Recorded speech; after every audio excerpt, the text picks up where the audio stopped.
Ya, Assalamualaikum warahmatullahi wabarakatuh. Selamat sore pemirsa, bagaimana kabarnya hari ini? Selamat menyaksikan Ruang Publik yang bekerja sama dengan Dinas Komunikasi dan Informatika Sumatera Utara. Kali ini bersama saya Gina Febriana. Nah pemirsa, sebagai bagian dari negara Republik Indonesia, Sumatera Utara terus berkontribusi nyata untuk negara. Nah di hari jadinya ke-76, Sumut memiliki semangat untuk terus maju, mengingat kembali perjuangan membangun Sumatera Utara yang lebih berkarakter dan menatap masa depan dengan visi misi yang nyata membawa kita masyarakat Sumatera Utara untuk lebih baik ke depannya. Dan kali ini tentunya spesial dalam rangka merayakan hari jadi ke-76 Provinsi Sumatera Utara. Di Ruang Publik kali ini kita akan membahas tema merayakan warisan dan masa depan, menggali sejarah, merayakan prestasi dan membangun visi masa depan untuk Sumatera Utara. Bersama dengan dua orang narasumber yang sangat luar biasa yang sudah hadir di studio kita. Untuk itu kita akan menyapa yang pertama sudah hadir bersama kita di sini Asisten Pemerintahan dan Kesejahteraan Rakyat Provinsi Sumatera Utara, yaitu Bapak Dr. Andes Basarin Yunus Tanjung MSI. Selamat sore Bapak Basarin. Selamat sore Bu Gina. Wah, gimana kabarnya hari ini Pak? Sehat alhamdulillah. Alhamdulillah, luar biasa. Dan tentunya juga sudah hadir bersama kita seorang guru besar, seorang akademisi, yaitu Profesor Dr. Pil Ihwan Azhari MS. Selamat sore Bapak. Sore. Apa kabar? Baik, alhamdulillah. Luar biasa hari ini. Dan terima kasih Bapak-bapak, Pak Basarin dan juga Profesor Ihwan sudah hadir bersama kita di sini, dan kita akan bahas tentang tema yang sangat penting sekali nih Bapak, tentang sejarah warisan masa depan, kemudian merayakan prestasi untuk bisa membangun Sumatera Utara yang lebih baik nih ke depannya Bapak. Mungkin saya akan awali dari Pak Basarin dulu nih Bapak, langsung saja. Nah Bapak boleh ceritain untuk kita semua bagaimana sejarah singkat pembentukan Provinsi Sumatera Utara dan bagaimana perannya dalam sejarah Indonesia. Baik, terima kasih pemirsa TVRI yang terhormat, Ibu Gina, Prof. Iwan. Ya, hari ini kita bersama-sama di sini dalam rangka kerjasama untuk memperingati hari ulang tahun atau hari jadi Provinsi Sumatera Utara yang ke-76. Ya. Tadi sudah diawali dari mulai kemarin tanggal 15 sebenarnya, ya, hari jadi Provinsi Sumatera Utara itu bertepatan pada tanggal 15, jatuh pada hari Senin kemarin. Namun karena kita hari libur, ya, kita rangkaikan acara ini mulai dari tadi rapat paripurna di DPRD sudah kita laksanakan.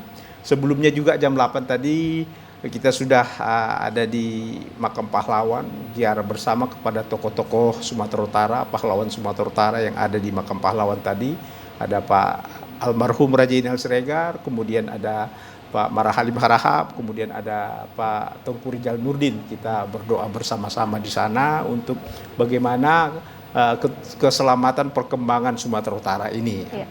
Sumatera Utara ini sekarang sudah berusia 76 tahun, tapi itu kalau kita lihat dari peresmiannya. Namun demikian, Sumatera Utara ini sebenarnya mempunyai sejarah yang panjang, mulai dari sejak kemerdekaan, sebelum kemerdekaan juga sudah ada embrio daripada pemerintahan. Yang kita kenal dulu itu namanya residen, ya.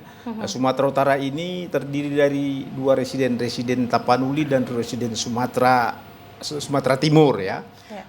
Setelah itu merdeka, kita dibentuk Undang-Undang Nomor 1 tentang Komisi Nasional Daerah, ya, Komite Nasional Daerah, membentuk suatu pemerintahan yang kita tahu ada Sumatera Utara, ada Sumatera Tengah, dan ada Sumatera Selatan.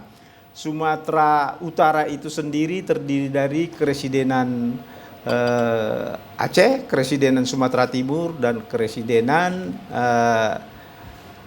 Tapanuli, ya. Baru pada tahun 1948 dibentuk Undang-Undang Nomor 10 tahun 1948 yang kemudian inilah tonggak pembentukan daripada Provinsi Sumatera Utara, ya, yang terdiri dari bekas residen Aceh, Sumatera Timur, dan Tapanuli. Baru kemudian di tahun 1956 itu Provinsi Aceh itu dimekarkan dari Provinsi Sumatera Utara sehingga tinggal menjadi Provinsi Sumatera Utara yang terdiri dari kewilayahannya itu bekas Sumatera Timur dan Tapanuli. Pada saat itu di tahun 1956 itu kita masih ada 17 atau 11 kabupaten dan 6 kota ya, pada saat itu ya. Jadi kemudian perkembangan zaman terus berkembang, kemudian di tahun 1999 ke atas ke sini berkembang daerah kabupaten kota ini dimekarkan, kemudian saat ini menjadi 33 kabupaten kota yang terdiri dari 25 kabupaten dan sekarang 8 kota. Itu yang menjadi embrionya tadi 17 sekarang menjadi 33. Itu yang menjadi sekilas tentang perkembangan daripada pemerintahan Provinsi Sumatera Utara ini. Ya. Oke, luar biasa. Kita udah belajar sejarah sedikit ya teman-teman. Tapi kalau menurut dari kacamata Pak Iwan sendiri nih, sebagai seorang sejarawan ya, bagaimana sejarah perkembangan dan juga perjalanan Provinsi Sumatera Utara ini sehingga terbentuk menjadi sebuah daerah, Bapak? Ya, terima kasih. Kalau sejarah resmi, seperti yang disampaikan Pak Kesra tadi ya, itu yang resmi. Tapi kalau sejarawan punya pandangan yang berbeda ya. Tapi itu kan bersifat akademik ya. Karena yang diperingati 15 April itu adalah ulang tahun akte ya. Aktenya 1948. Tapi provinsinya sudah ada 1947, gubernurnya pun sudah ada tahun 1947 gitu. Makanya kalangan sejarawan lebih mengambil angkanya itu 14 April 1947 ketika gubernur Sumatera Utara dilantik berdasarkan SK Presiden Muhammad Hatta. Tapi SK provinsinya itu baru muncul berikutnya ya tahun 48, tapi provinsinya sudah lahir sebelumnya. Kemudian ya perkembangannya ini termasuk unik ya, Provinsi Sumatera Utara ini unik dan jatuh bangun.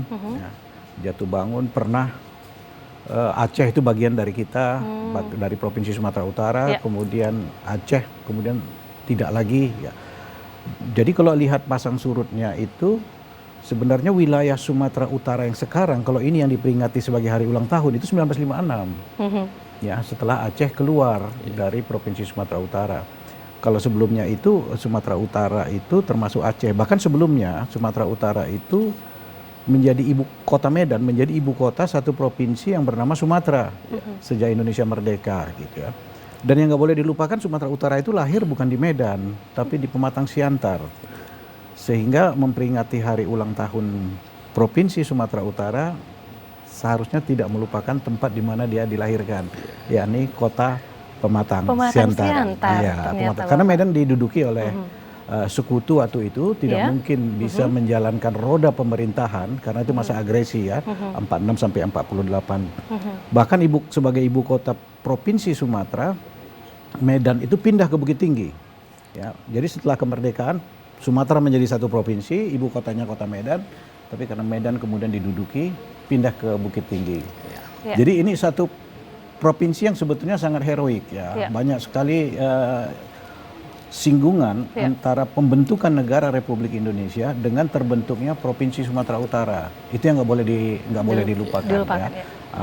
Bahkan ketika Belanda mengatakan Indonesia sudah tidak ada, Provinsi Sumatera Utara memproklamirkan dirinya masih ada, provinsinya masih ada. Itu sangat heroik ya, yang harusnya dikenal karena kan tema kita misalnya sejarah ya. Itu nggak dikenal oleh anak-anak muda begitu. Soekarno, Hatta sudah ditahan, sudah ditawan. Ibu kota negara Jakarta sudah diduduki, pindah ke Jogja juga sudah diduduki. Kemudian Belanda bilang tidak ada lagi Indonesia. Tiba-tiba Sumatera Utara lewat gubernurnya yang luar biasa, gubernur pertama Sumatera Utara mengatakan dalam siaran radio yang ditangkap secara internasional, Indonesia masih ada. Provinsinya masih ada. Saya gubernur Sumatera Utara masih ada. Ya, seperti itu. Jadi heroik ya provinsi ini. Itu langkah yang berani sekali dan luar biasa. Kita nggak boleh melupakan sejarah ya pemirsa ya. Dan kita jadi sekilas belajar sejarah nih bersama dengan Pak Iwan dan juga Pak Basarin ya. Nah pemirsa, saya mau mengajak Anda untuk berinteraktif. Boleh telepon kita ya di 0811 6100 386. Sekali lagi di 0811 6100 386. Saya kembali ke Pak Basarin nih. Pak Basarin, apa sih yang menjadi pencapaian terbaik terbesar dari Provinsi Sumatera Utara selama 76 tahun terakhir ini? Iya, baik, terima kasih Bu Dina ya. Pencapaian Provinsi Sumatera Utara dengan perkembangan dinamika yang tadi seperti disampaikan oleh Prof ya kan, di mana Provinsi Sumatera Utara merupakan suatu embrio yang bisa mewarnai daripada pembangunan pemerintahan daripada nasional ya, pemerintah Kesatuan Republik Indonesia yang tadi pernah kita juga pemerintahan itu muncul dari sini. Dari estafet sejarah ini, estafet kepemimpinan sekarang kita gubernur yang definitif itu sudah 18 estafet kepemimpinan ditambah 1 PJ pada saat ini dipimpin oleh Pak Hasanuddin sebagai gubernur ya kan. Pencapaian-pencapaian itu sudah tentunya banyak selain daripada perkembangan unit-unit pemerintahan tadi seperti yang saya sampaikan mulai dari 16 atau 17 kabupaten kota tadi sampai sekarang kepada 33 kabupaten kota itu merupakan perkembangan dinamika pemerintahan daerah itu untuk mencapaikan pencapaian cita-cita daripada pemerintah daerah itu. Cita-cita itu ada 3, yang pertama itu mendekatkan pelayanan masyarakat ya. Dimekarkannya suatu daerah itu supaya pelayanan pemerintahan itu dekat kepada masyarakat. Yang kedua itu mencapai kesejahteraan masyarakat ya. Dengan dekatnya pemerintahan itu pembangunan itu akan tercapai, akan terlaksana dekat dengan masyarakat itu. Sehingga kesejahteraan itu diharapkan lebih cepat ya. Kemudian daya saing ya, dengan daerah dimekarkan itu diharapkan bisa membangun dan mencapai daya saing yang tinggi. Pencapaian sampai saat ini tadi sudah kita sampaikan di DPRD Provinsi Sumatera Utara ya, pada saat rapat paripurna Bapak Gubernur sudah menyampaikan beberapa pencapaian di selama dalam kurun waktu ini, antara lain itu laju pertumbuhan ekonomi kita sekarang ini 5,01%, tertinggi setelah pandemi Covid. Ya. Di kemarin itu pandemi Covid itu kita sampai minus, tertekan laju pertumbuhan ekonomi kita. Sekarang kita sudah sudah tumbuh 5,01%. Kemudian juga indeks pembangunan manusia kita itu juga meningkat dari 73, sekarang kita sudah mencapai 75,13 poin. Ya. Demikian juga angka stunting. Angka stunting kemarin itu di tahun lalu kita masih di 21%, sekarang kita 18,9%. Kita masih di bawah pencapaian nasional. Yang tadi juga IPM kita itu masih di atas pencapaian nasional. Paling tidak ada 9 pencapaian yang tadi dilaporkan kepada DPRD terkait dengan pencapaian daripada pembangunan yang dicapai kondisi saat ini ya kan. Ya. Walaupun kita tahu kemarin itu pandemi Covid itu cukup banyak menjadi penghambat atau bottleneck untuk proses pembangunan yang ada di Sumatera Utara. Ya, ya. Namun begitu pemerintah juga terus berupaya ya untuk selalu bersama dengan masyarakat memperbaharui pelayanannya, kesejahteraan. Benar. Dan terbukti pertumbuhan ekonomi kita sudah meningkat 5,01%. Kemudian betul. Ada 9 pencapaian lainnya. Angka stunting juga menurun ya Bapak berarti ya? Iya. Luar biasa, dan mudah-mudahan ini terus menurun ya sampai akhirnya generasi-generasi kita juga luar biasa bisa membangun bersama-sama masa depan ataupun wajah dari Provinsi Sumatera Utara. Nah, saya ke Pak Ihwan lagi nih. Pak Ihwan, dari perjalanan Sumut di masa lalu Bapak, apa identitas yang melekat untuk Sumatera Utara yang mungkin bisa membangkitkan rasa nasionalis kita sebagai warga Sumatera Utara? Iya, peninggalan sejarahnya. Kan tadi itu di judul kita tuh heritage ya, dan peninggalan sejarah kita yang seharusnya menjadi kebanggaan bukan hanya Sumatera Utara dan Indonesia, bahkan sejarah dunia ada di sini. Itu kurang kita tonjolkan. Ya, misalnya lah di dalam Islam ya, satu-satunya tanaman di Indonesia yang disebut di dalam Al-Quran itu tumbuh di Sumatera Utara, kafur ya. Yang disebut belakangan dengan kapur baros dikaitkan dengan pelabuhan itu ya. Kafur, kafura tidak ada di tempat lain, hanya ada di Sumatera Utara. Kemenyan disebut di dalam Bible ya. 2 komoditi ini merupakan tanaman yang endemik ya. Hanya ada di Sumatera Utara. Kita nggak menyadarin itu ya. Selama ribuan tahun terjadi kontak internasional terhadap Pulau Sumatera, terutama di pantai barat ya. Itu kita nggak ungkap ya. Kemudian sejarah geologi ya, misalnya ledakan gunung berapi yang luar biasa ya, ada di sini. Jadi ada warisan sejarah yang tidak ada duanya di dunia itu berlangsung di Sumatera Utara. Ya, kontak-kontak internasional di berbagai situs mulai dari Baros, belakangan ditemukan juga di daerah Jago-Jago, juga di pantai timur Sumatera. Itu luar biasa, suatu identitas yang dikaitkan dengan sejarah, satu provinsi yang sangat kosmopolitan 2000 tahun yang lalu. Jadi provinsi yang sangat dinamis. Yang tidak bisa ditandingin oleh provinsi lain. Itu seharusnya menjadi identitas. Kami tinggal di Sumatera Utara, bangga sebagai orang Sumatera Utara yang memiliki sejarah panjang. Ya, cuman itu belum kita explore ya, sebagai sebuah identitas penting. Ya. Banyak yang melupakan identitas-identitas sejarah kita juga ya, masyarakat kita ya. Kayaknya kalau bahas sejarah tuh membosankan, katanya seperti itu. Tapi ini mudah-mudahan dari sini juga pemirsa juga menjadi insight baru ya untuk kita semua tentang sejarah dari Provinsi Sumatera Utara ya Bapak ya. Nah, saya kembali ke Pak Basarin. Pak Basarin, boleh dong kasih tahu kita juga bagaimana visi untuk masa depan Provinsi Sumatera Utara dalam hal pembangunan infrastruktur dan juga ekonomi? Iya, baik. Pembangunan itu sendiri ada dua dimensi. Yang pertama pembangunan ekonomi, yang kedua pembangunan manusia ya. Pembangunan infrastruktur tadi termasuk bagian daripada pembangunan ekonomi untuk melakukan suatu gerakan sehingga mencapai kesejahteraan masyarakat ya. Untuk infrastruktur, pemerintah Provinsi Sumatera Utara yang menjadi kewenangannya itu ada 3.005 km jalan provinsi ya. Ini setiap tahun kita upayakan ini untuk bisa bagaimana aksesibilitas masyarakat bisa menjangkau antara satu tempat ke tempat lain, terus kita perbaikin ya. Kemudian juga dukungan pemerintah pusat juga saat ini untuk pembangunan. Kita tahu kalau kemarin itu untuk satu menempuh dari sini ke Medan dan kisaran itu cukup memakan waktu. Sekarang dengan kita rasakan dengan tol sudah cukup 1,5 jam ke kisaran Prof ya. Iya, lebih cepat ya Pak. 1 jam kurang lebih ke Siantar. Dengan aksesibilitas itu.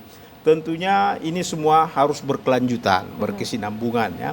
Pemerintah pusat membangun jalan nasional, membangun jalan swasta, membangun jalan tol. Kemudian piter-piternya ini atau pengumpan-pengumpannya ini menjadi kewajiban kita daerah, provinsi, dan kabupaten kota sehingga akses-akses untuk satu tempat ke tempat lain itu terutama akses-akses perekonomian bisa lebih singkat waktunya ya. Kita tahu sekarang itu pemerintah juga sedang membangun pelabuhan Kuala Tanjung ya. Itu diharapkan bisa pendorong untuk menggerakkan perekonomian Sumatera Utara di mana pendukungnya itu atau klasternya itu ada kawasan ekonomi khusus di Semangke kan. Semangke itu di daerah Simalungun, kemudian dibantu dengan jalan tol nanti aksesibilitas dari tempat produksi ke pelabuhan itu sudah semakin dekat gitu ya. Demikian juga dengan tempat-tempat lain misalnya pariwisata di Danau Toba. Danau Toba kita kenal selama ini mempunyai keunikan, mempunyai daya tarik yang tinggi, tapi kita mengelolanya mungkin setelah saat ini kita sadari bahwa perlu kita tingkatkan ini tingkat kunjungannya ya, sehingga kemarin itu pemerintah bersama dengan pemerintah Provinsi Sumatera Utara melakukan event F1 Powerboat. Ada event-event internasional sudah 2 kali di sana itu kita lakukan. Demikian juga rally sekitar Danau Toba, rally championship ada juga diprakarsai oleh IMI Sumatera Utara sehingga ini meningkatkan daripada akses event-event berskala internasional. Demikian juga pembangunan manusia ya, pembangunan manusia. Kita sekarang ini sudah membangun rumah sakit haji, ada towernya di situ yang sudah terbangun di tahun lalu ya. Diharapkan ini juga bisa mengurangi keinginan masyarakat kita yang berobat ke luar negeri yang kita tahu sekarang ini cukup banyak ya. Dengan terbukanya sekarang ini investasi di bidang rumah sakit, kita tahu perkembangan belakangan ini rumah sakit cukup banyak di Sumatera Utara ini yang baru ya kan, ada beberapa rumah sakit swasta ditambah dengan rumah sakit pemerintah. Itu artinya kita membangun manusia itu supaya lebih sehat lagi. Luar biasa, berarti sudah banyak juga yang dilakukan ya Bapak ya, terkait visi yang sudah disebutkan sebelumnya ya. Tapi Bapak lihat apakah memang ada perubahankah dari visi-visi yang dilakukan tadi? Apakah ada pencapaian yang telah kita rasakan? Ya, pencapaian tadi sudah saya sampaikan datanya itu seperti misal indeks pembangunan manusia itu di tahun-tahun lalu kita berada di 73, sekian poin. Sekarang kita sudah mencapai 75,13 poin. Artinya pencapaian 2 poin ini sudah cukup luar biasa kita untuk meningkatkan itu. Indeks pembangunan manusia ini terdiri dari pendidikan, ya, kemudian jadi income per kapita juga. Artinya 2 komponen ini menjadi faktor yang dihitung bagaimana peningkatan kualitas sumber daya manusia yang kita capai di Sumatera Utara ini. Oke, luar biasa. Kita mendengarnya sangat baik ya, sangat senang sekali. Saya boleh balik ke Prof. Iwan. Prof. Iwan, seberapa penting sih peranan Sumatera Utara untuk perkembangan Indonesia, khususnya di Pulau Sumatera dulu dan sekarang? Iya, kalau dulu kan Sumatera Utara ini menjadi poros dari perjuangan. Tadi saya sudah katakan, Indonesia sudah dibubar katanya. Tidak ada lagi Indonesia. Tapi ternyata kita bisa memproklamirkan ada. Makanya waktu itu Mr. SM Amin, ya, Gubernur Sumatera Utara pertama, yang sudah ditetapkan menjadi pahlawan nasional, itu paling dicari oleh Belanda. Karena apa? Karena nggak boleh ada pemerintahan sipil. Dia kemudian mengungsi ke Aceh. Aceh waktu itu bagian dari Sumatera Utara. Belanda tidak berani menjamah kakinya di Aceh karena perlawanan begitu besar. Dia membentuk DPRD Sumatera Utara di Tapak Tuan yang nggak bisa dijamah oleh Belanda. Dan di sana dia menetapkan peraturan-peraturan perundangan, mencetak uang. Ya. Jadi ini ketika seluruh Indonesia tidak ada lagi, redup, Sumatera Utara berkibar. Seharusnya Provinsi Sumatera Utara menjadi inspirasi bukan hanya bagi orang Sumatera Utara, juga bagi Indonesia.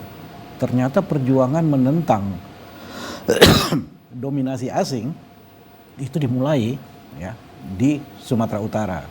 Cuman ke depan kita mau seperti apa, kita bisa melihat dari perjalanan sejarah itu. Gitu ya. Kemudian Sumatera Utara juga pernah bubar sebenarnya sebagai provinsi di tahun 49, ya, bubar.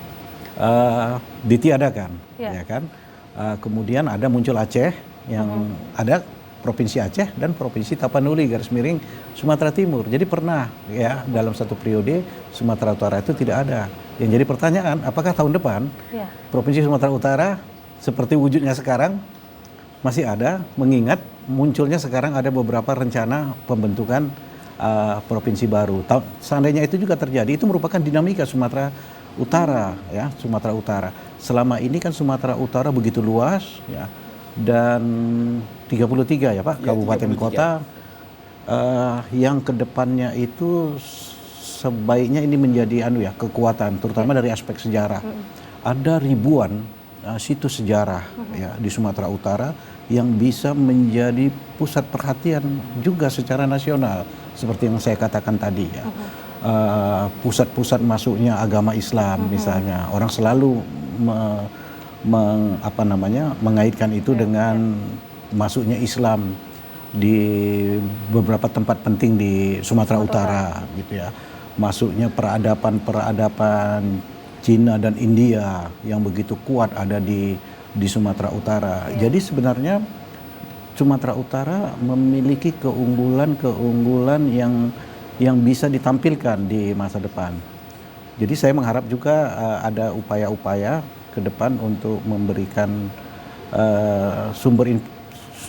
sumber sejarah itu menjadi inspirasi ya, bagi bangsa ini. Mungkin bisa juga disampaikan ke Pak PJ Gubernur nanti, mungkin masih sempat membuat nama jalan ya, nama jalan. Tadi kan ada berziarah ke itu bagus sekali ya, ke Makam Pahlawan. Iya, Pak. Tapi nama Gubernur Sumatera Utara pertama yang sudah pahlawan nasional, belum ada nama jalannya di Sumatera Utara. Kalau boleh tahu Pak? Mr. SM Amin. Belum ada nama jalan itu di Sumatera Utara. Boleh diulangi Pak, Mr. SM Amin. SM Amin. Iya, pahlawan nasional. Gubernur, 3 kali menjadi gubernur di Sumatera Utara. 1947, kemudian tadi itu 1948, dan tahun 50-an juga diangkat menjadi gubernur. 7 tahun menjadi gubernur, dan udah pahlawan nasional. Ya, itu belum ada nama jalannya di Sumatera Utara. Kemudian Gubernur Sumatera pertama juga sudah menjadi pahlawan nasional, namanya Mr. Muhammad Hasan yang memproklamirkan kemerdekaan Indonesia, membacakan teksnya itu di Lapangan Merdeka. Makanya Lapangan Merdeka namanya karena Mr. Muhammad Hasan. Dan itu juga belum ya. Saya kira untuk pembangunan ke depan bisa dititipkan dengan Pak Kesra itu supaya bisa nama dua jalan ini diabadikan karena kedua tokoh ini merupakan spirit bagi perjuangan Sumatera Utara. Sumatera Utara ya. Bagaimana Pak Basarin melihat ini? Ya, ini menjadi catatan bagi kami dari kajian sejarah. Tentunya kita selalu berkoordinasi, selalu berpartner dengan akademisi ya. Banyak hal yang disumbangkan oleh akademisi terhadap kemajuan Sumatera Utara ya. RPJPD, Rencana Pembangunan Jangka Panjang 20 tahun pertama sudah selesai kita laksanakan per tahun 2025 nanti. Itu banyak sumbangan daripada pemikiran-pemikiran saudara-saudara kita, bapak-bapak kita dari akademisi. Sekarang kita sedang menyusun RPJPD yang kedua atau rencana pembangunan jangka panjang kedua 20 tahun ke depan 2025 2045 nanti. Nanti tentunya itu kajian-kajian dari akademisi itu menjadi bagian penting daripada yang harus kita capai dalam 20 tahun yang akan datang. Terkait dengan saran daripada Pak Prof. Iwan tadi, tentunya itu menjadi bagian daripada yang menjadi pertimbangan bagi kami. Nanti akan kita kerjasamakan bagaimana mengkajinya. Tentunya untuk jalan penamaan pengabadian nama di jalan ini ada kajiannya. Ada kajiannya bagaimana meletakkan atau mengabadikan satu jalan itu ke tempat itu ada kajiannya. Kalau dulu ini jalannya kan ada kita dengar itu dahulu jalan ini kemudian jalan ini gitu ya. Itu membuat suatu kajian untuk bisa bagaimana mempersepsikan jalan itu bisa ingat di dalam pemikiran seseorang. Baik Bapak, sangat menarik pembahasan kita pada sore hari ini pemirsa. Namun kita akan break dulu sejenak dan pastinya nanti kita akan menunggu Anda untuk berinteraksi bersama kami di 0811 6100 386 dan kali ini tentunya masih di ruang publik yang bekerja sama dengan Dinas Komunikasi dan Informatika Provinsi Sumatera Utara. Jangan kemana-mana, kami akan segera kembali setelah yang satu ini.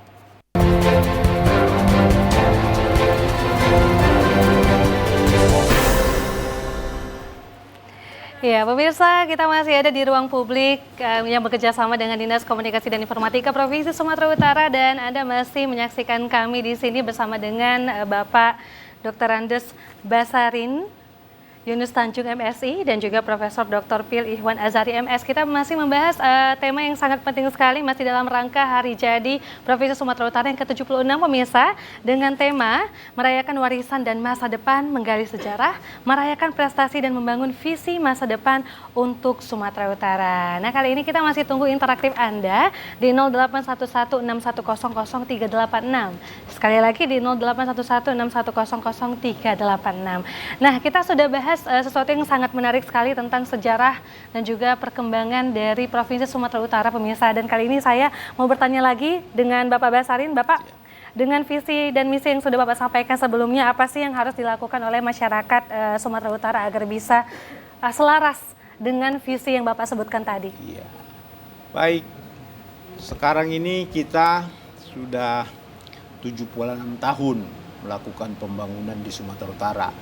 Dalam kesempatan ini kita juga akan menjadi tuan rumah PON nanti di bulan September ya bersama dengan Provinsi Aceh ya. Bersama dengan Provinsi Aceh, nanti pembukaannya di Aceh, penutupannya di Sumatera Utara. PON di cabang olahraga di Sumatera Utara ada kurang lebih 34 cabang olahraga. Nah, masyarakat Sumatera Utara yang mempunyai bakat kemampuan untuk olahraga ya boleh ikut berpartisipasi, ikut pelatda, ikut daftar cabang olahraganya ya. Hubungi KONI ya, kemudian cabang kemampuan apa yang bisa kita pertandingkan. Sekarang ini di billboard di wilayah Sumatera Utara sudah kita pasang ya kan. Apa yang kamu bisa mainkan gitu kan. Jadi sekarang ini ada momen di tahun ini kita menjadi tuan rumah untuk PON ke-21 tahun 2024 di Sumatera Utara ya. Kalau kita punya bakat untuk bisa berolahraga, bisa bertanding, ya nanti daftar ya. Nah, demikian juga dengan kegiatan-kegiatan lainnya. Pembangunan yang sudah kita capai itu, ya mari sama-sama kita jaga, berikan kontribusi terbaik, masukan kepada pemerintah. Pemerintah terbuka untuk menerima kritik dan saran yang membangun untuk kebaikan Sumatera Utara yang lebih baik di masa yang akan datang. Itu mungkin yang menjadi harapan kita bersama terhadap masyarakat Sumatera Utara yang bersama dengan kita membangun Sumatera Utara yang lebih hebat dan lebih baik. Luar biasa ya Bapak, sebentar lagi kita juga akan bersama-sama melihat bagaimana anak-anak generasi muda Sumatera Utara juga berkontribusi dalam PON Ya, yang kita akan menjadi tuan rumah nih pemirsa. Ini mudah-mudahan generasi kita nih juga bisa membawa nama baik, dan seperti Pak Basarin sampaikan, kita harus sama-sama nih menjaga Sumatera Utara, fasilitas-fasilitas yang sudah ada ataupun perkembangan pertumbuhan perekonomian yang sudah diberikan gitu ya dalam fasilitas ataupun infrastruktur ini harus sama-sama kita jaga ya Bapak ya. Nah, saya kembali ke Pak Ihwan, Profesor Ihwan. Seberapa penting peranan, saya sudah bertanya tadi, kalau melihat dari sejarah ya, apa sih hal-hal yang harus kita pertahankan, kemudian yang harus kita raih kembali, ataupun Profesor, apa hal yang harus kita ubah saat ini? Ya, mungkin raih kembalinya itu ya yang paling penting. Sumatera Utara ini memiliki masyarakat yang sangat cerdas sebenarnya, sangat progresif dan dinamis. Hampir sastrawan-sastrawan penting Indonesia itu ada dari Sumatera Utara ya. Kita bisa urut. Ya, tadi kami ada berdiskusi ya tentang Sanusi Pane, ya, Armin Pane dari Sumatera Utara, Hairil Anwar, Amir Hamzah, Takdir Ali Sabana, gitu ya. Orang-orang hebat ya di militer, ada Ahana Sution, gitu ya, ada TB Simatupang misalnya. Di bidang kebudayaan kita luar biasa ya, pemikiran-pemikiran itu. Tapi sekarang kita mengalami penurunan ya. Kita tidak mungkin di indeks ekonomi dan yang infrastruktur Sumatera Utara mengalami kenaikan ya. Tapi di bidang kebudayaan, di bidang sejarah, karya-karya, kita mengalami kemunduran. Untuk itu pemerintah bersama akademisi perlu mencoba mencari bagaimana kejayaan lalu dari Sumatera Utara ini bisa ditampilkan kembali. Apakah lewat pendidikan ya, apakah baik pendidikan formal maupun informal, pembentukan misalnya sanggar-sanggar, memberikan keluasan kepada ekspresi-ekspresi kebudayaan gitu ya. Karena di masa depan itu yang merupakan keunggulan yang tidak bisa diabaikan. Karena kita punya dasar, punya tapak yang luar biasa ya. Hairil Anwar itu walaupun misalnya dia menjadi penyair di Jakarta, tetapi embrionya itu dia di Medan. Begitu dia sampai ke Jakarta, dia menjadi penyair yang sangat hebat ya. Jadi kalau kita buka buku-buku sastra, buku-buku kebudayaan, Sumatera Utara itu adalah sumber ikon penting dari Indonesia yang saat ini mengalami kemunduran. Jadi ini yang harus diraih, dicapai lagi, dan mudah-mudahan pemerintah provinsi bisa melakukan kajian-kajian untuk mencari kembali kejayaan-kejayaan kita yang hilang. Termasuk merawat situs-situs sejarah yang menjadi sumber inspirasi kita di Malaysia, di negara-negara maju. Mereka merawat ya puing-puing sejarah itu, situs-situs yang sudah hancur ya, mereka hidupkan dalam rangka juga sebetulnya ada pertumbuhan ekonomi, ada wisatawan akan datang ke situ. Tapi juga menjadi sumber inspirasi bagi warga ya. Oh, kita pernah tinggal di sebuah provinsi ya yang sangat penting di masa lalu. Berarti kan dinamiknya ke masa kini gitu ya. Nah, kejayaan-kejayaan itu yang kita tidak belum kita raih ya. Kita bisa melakukan berbagai upaya untuk itu. Tentu peran pemerintah dalam hal ini pemerintah Provinsi Sumatera Utara sangat sentral di dalam meraih kembali kejayaan-kejayaan kita di bidang sejarah dan kebudayaan. Ya, itu yang penting ya Bapak. Kita sekarang ini ya agak kurang semangat gitu ya kalau misalnya bahas tentang sejarah dan budaya, padahal itu sebenarnya hal yang sangat penting karena kita tidak boleh melupakan sejarah, dan ini juga bisa menarik wisatawan seperti yang Bapak sampaikan tadi. Mungkin seminimal kita pergi ke museum Sumatera Utara. Mungkin masih banyak juga yang warga masyarakat Sumut yang tidak datang ke museum kita. Nah, coba ayo, ada yang belum datang nggak? Ini kira-kira dan tentunya mulai sekarang ya kita harus bisa merawat situs-situs sejarah, kemudian juga tahu bagaimana sih sejarah Provinsi Sumatera Utara ini, pemirsa ya, seperti yang disampaikan oleh Profesor Ikhwan. Nah, yang harus kita raih kembali seperti itu ya, Prof ya. Iya. Dan merawat situs tadi juga ya. Karena misalnya Soekarno dan Bung Sahrir dengan Agus Salim pernah dipenjara di Brastagi dan di Prapat ya. Itu kan aset Provinsi Sumatera Utara. Yes, betul. Cuman kan masih dia sebatas mes ya. Bagaimana ke depan aset nasional itu ya, seperti di tempat lain itu bisa menjadi area-area publik. Apakah kemah pelajar di sekitar hotel yang ada di Prapat itu ya kan, oh di sini loh 2 bulan lebih Bung Karno, Sahrir sama Sahrir ada di sini. Pada saat Indonesia dianggap sudah tidak ada, mereka di situ sebelumnya di Brastagi. Nah, ini kan sebuah ikon-ikon ya, penting gitu. Jadi kalau ini dijadikan pentas untuk kebanggaan daerah gitu, ini kan memicu banyak karya-karya anak negeri ya yang bisa tampil ke mengangkat masa lalu provinsi itu di dalam karya-karya masa kini. Ya, saya setuju nih sama Profesor ya. Saya balik ke Pak Basarin. Pak Basarin, boleh apa nih yang Bapak ingin sampaikan kepada masyarakat Sumut yang sudah menorehkan prestasi maupun generasi muda yang membawa nama Sumatera Utara ke depan? Iya.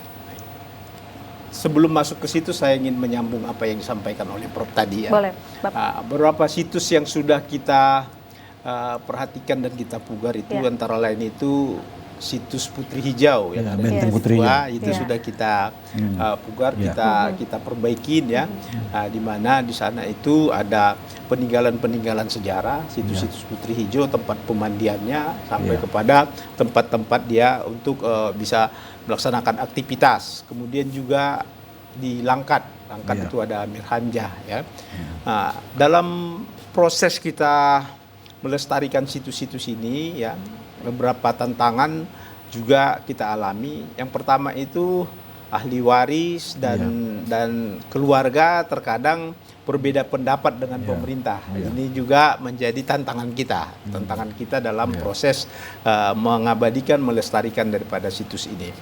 Ada puluhan situs yang kita gandeng bersama sejarawan juga dengan akademisi juga di Pak Barat. Sekarang itu dalam bentuk penetapan SK Gubernur untuk menjadi situs tingkat provinsi. Ya, itu kita kemarin itu di tahun lalu kita sudah menggandeng sejarawan dan saat ini dalam proses penetapan SK Gubernur untuk bagaimana memelihara situs-situs itu.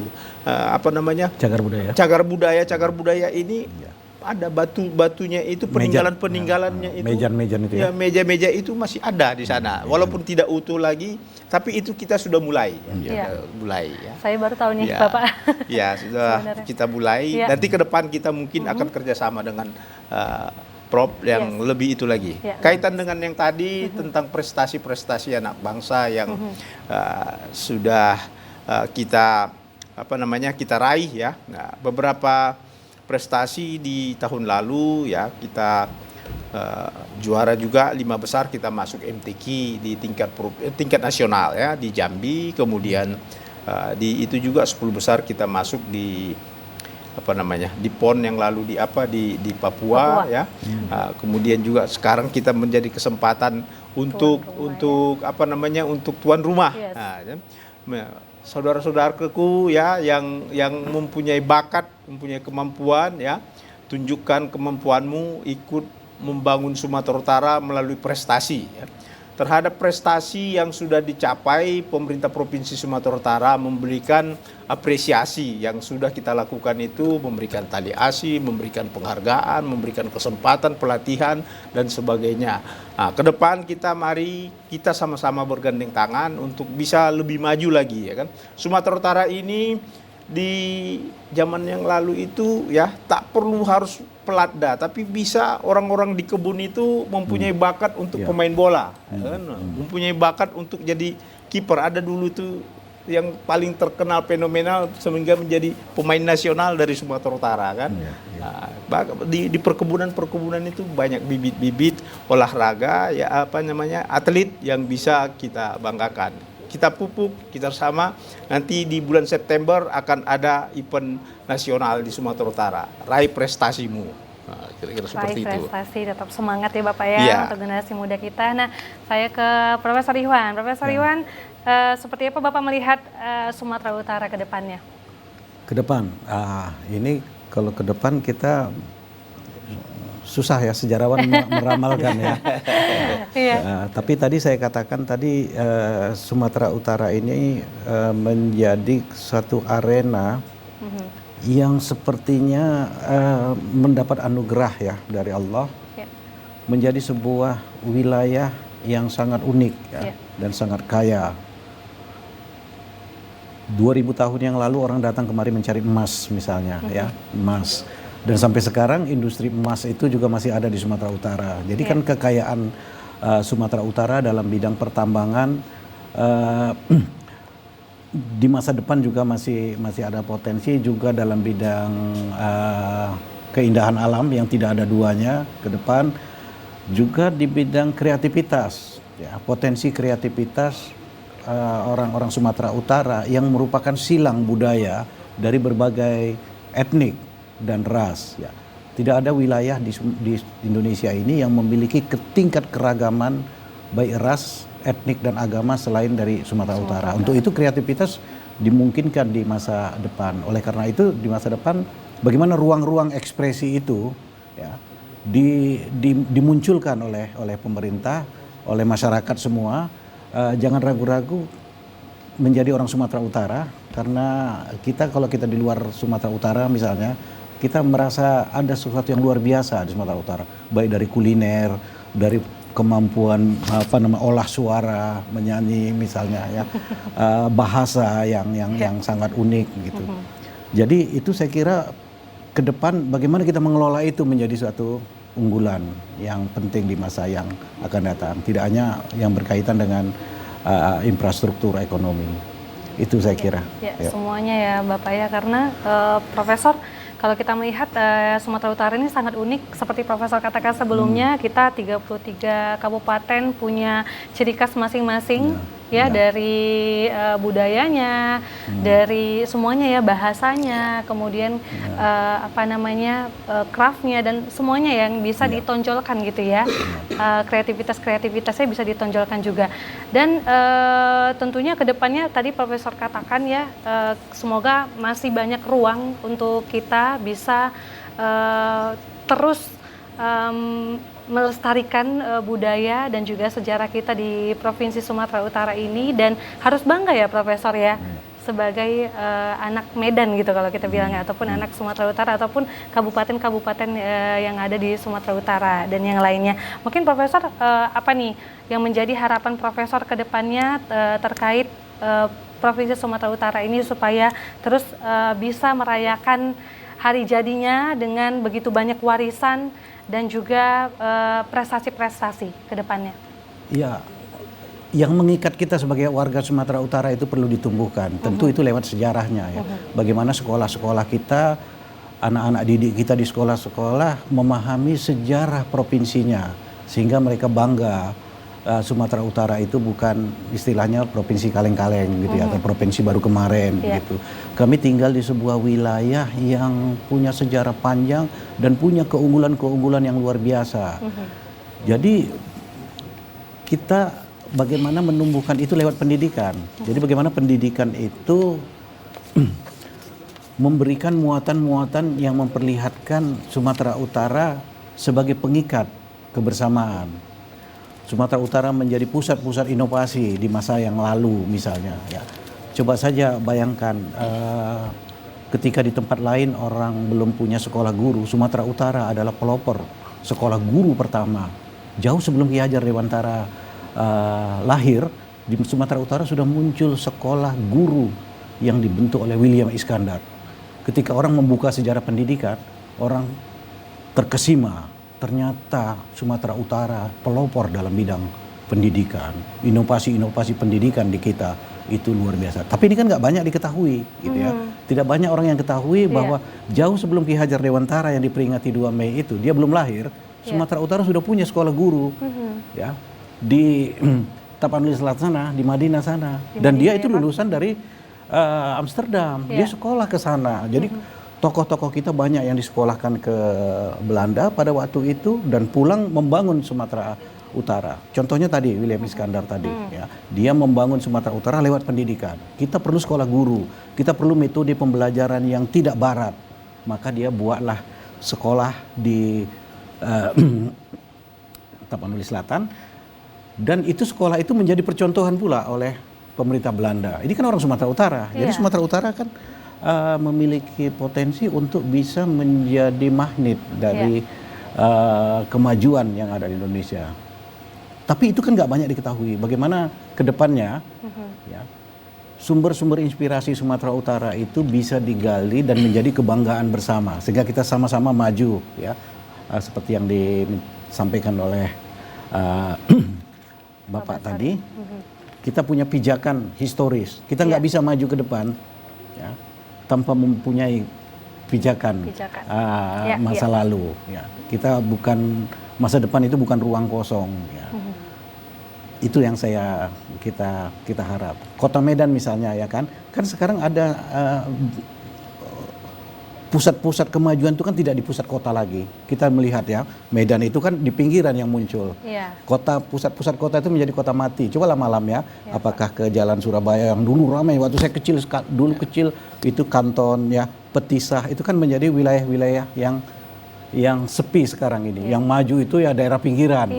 Marelan, Tembong. Kenapa itu bisa terjadi? Karena ada dinamika masyarakat yang pindah ke wilayah-wilayah sampingan.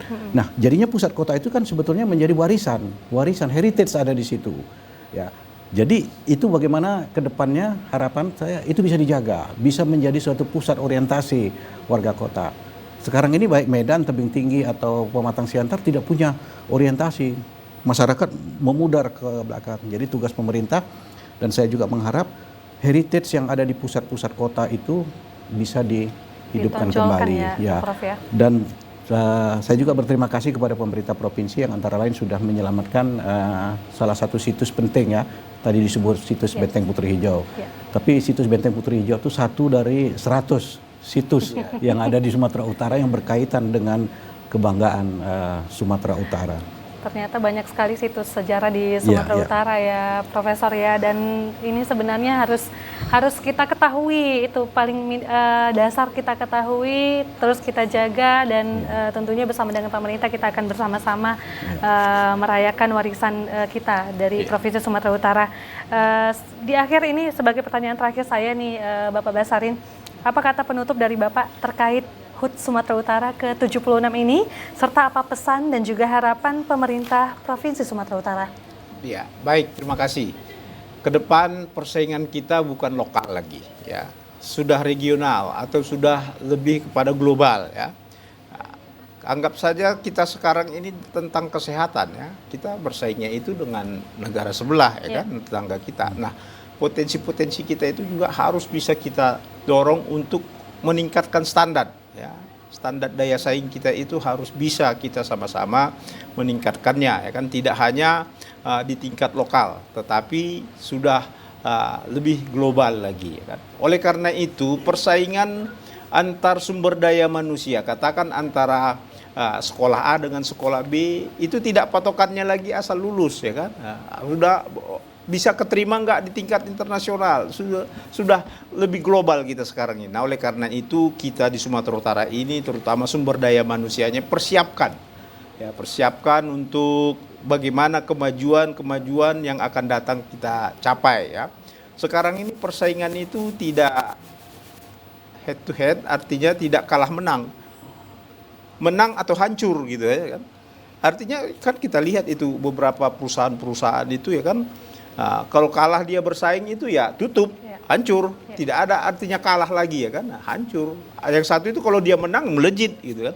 Nah, standar itu yang sekarang ini menjadi tantangan bagi kita, ya, terutama di Sumatera Utara ini kita sangat dekat dengan negara luar, ya, regional kita itu ke Malaysia ataupun ke Singapura itu lebih banyak tantangannya. Jadi tingkatkan kemampuan kita untuk bisa bersaing dengan dunia global. Baik, luar biasa nih ya. Kita berikan tepuk tangan dulu dong untuk Profesor Ihwan dan juga Bapak Basari. Terima kasih banyak sudah hadir bersama kita di sini ya. Dan tentunya seperti yang Bapak dan juga Profesor sampaikan, tentunya kita jangan sampai melupakan sejarah ataupun warisan budaya kita dari Provinsi Sumatera Utara. Terus tingkatkan prestasi untuk anak-anak muda. Kemudian juga pastinya kita harus bersama-sama antara pemerintah, akademisi ya, ataupun juga masyarakat ini terus membangun visi masa depan yang baik untuk Sumatera Utara ke depan gitu ya. Baik, saya kami ucapkan terima kasih banyak untuk Bapak Dr. Andes Basarin Yunus Tanjung MSI sudah hadir bersama kami. Terima kasih Bapak selaku Asisten Pemerintahan dan Kesejahteraan Rakyat Provinsi Sumatera Utara, dan juga sudah hadir bersama kami akademisi dan juga guru besar Profesor Dr. Pil Ihwan Azari MS. Terima kasih Prof sudah hadir bersama kita, sudah memberikan insight yang positif dan juga bermanfaat untuk kita semua. Sekali lagi selamat Hari Jadi untuk Provinsi Sumatera Utara ke-76, dan tentunya mari kita rayakan bersama-sama dengan penuh sukacita dan juga bisa melangkah lebih baik ke depannya. Kalau begitu, demikian Ruang Publik yang bekerja sama dengan Dinas Komunikasi dan Informatika Provinsi Sumatera Utara. Terima kasih untuk pemirsa yang sudah menyaksikan kami. Saya Gina Febriona pamit undur diri. Selamat sore dan sampai jumpa.